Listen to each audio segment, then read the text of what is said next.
You got free will, or you work for the devil? That's my wife. You understand? You wasn't asking shit when I couldn't see my kids. When I couldn't, do you have questions? Do you have questions when I wasn't able to see my kids? And that I only get visitation and don't have rights to where they go to school? You got questions for that, or you part of the system? You understand what I'm saying? Kanye West just got slapped with a $1 million lien on his Malibu mansion. All right, so for those of you that don't know what a lien is, it's a judgment someone can have on a piece of property. This is going to throw a bit of a wrench in his ability to sell the place. It got to the point where I told him, like, we're out of money. You need to send more money. We're completely out of money. I can't do any kind of physical labor again. I feel like a 75-year-old man now. Are you going to turn down an... This just, by the sound of it, sounds like a frivolous lawsuit from this Tony Saxon guy. A billionaire? The lien was placed on the property just a month after Kanye listed his waterfront home for sale.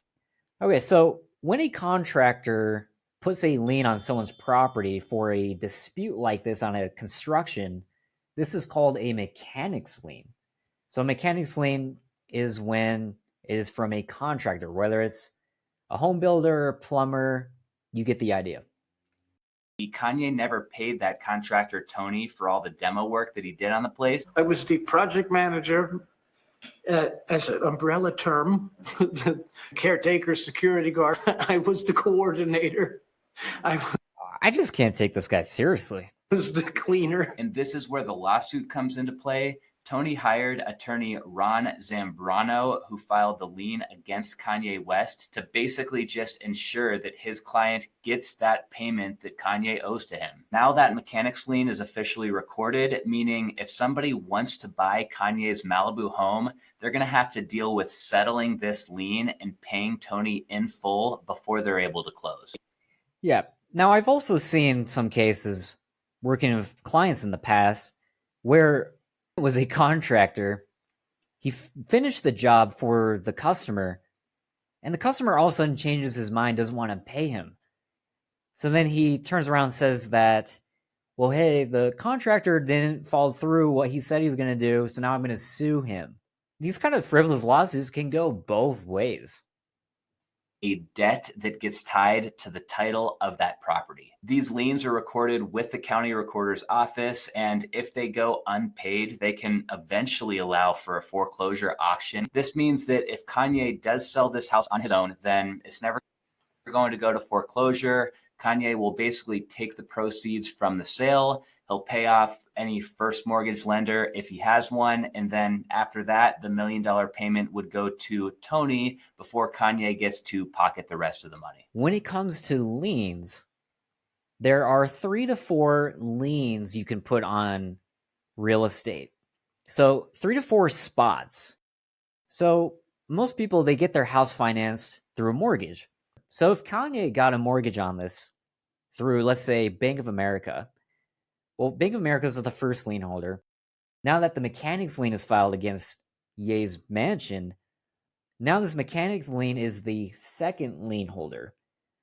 So if Kanye goes to sell this house, the bank is actually going to be paid off first, since they are the first lien holder. Now, in the United States, whoever's the first lien holder is first online and first on time, meaning that they get priority because they are considered the senior lien holder.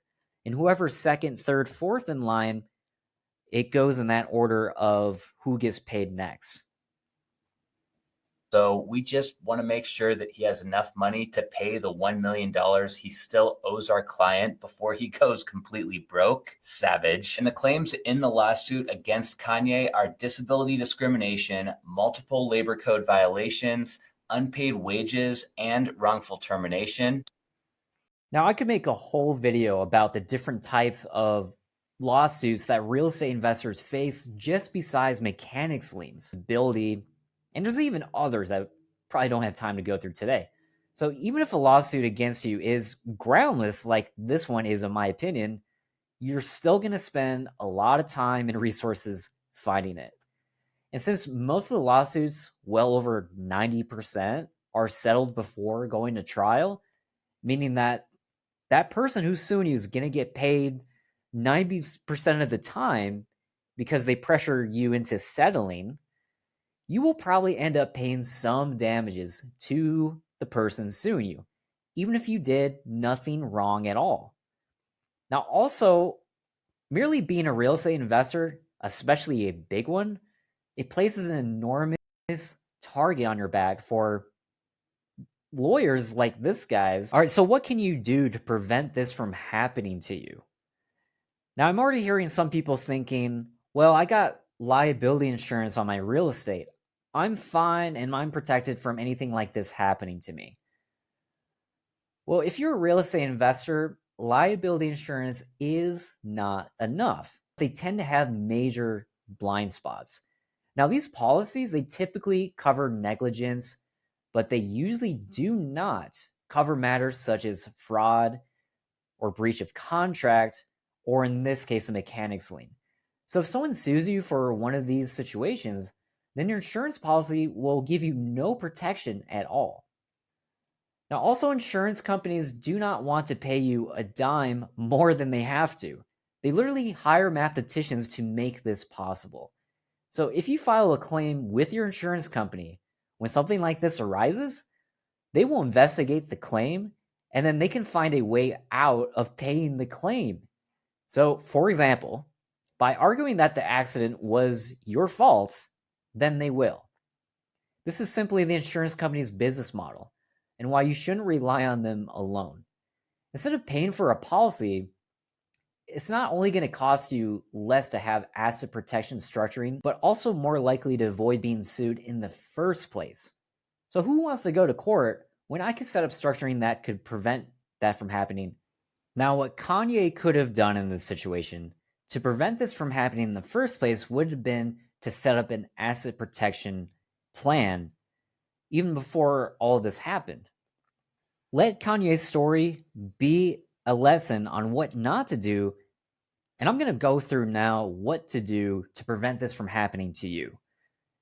So what Kanye could have done was set up a holding company, LLC. So maybe I got some high value assets. Maybe I have some rental properties. So I'm going to represent that with these. So all the public sees an LLC.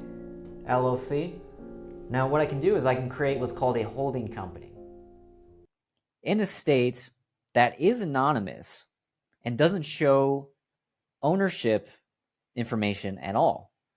And what he could have done with this holding company is place friendly liens on his Malibu McMansion.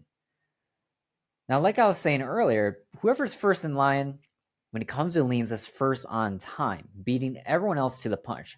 So the whole point of this holding company is to use it as a separate person, because an LLC is a separate person from you legally.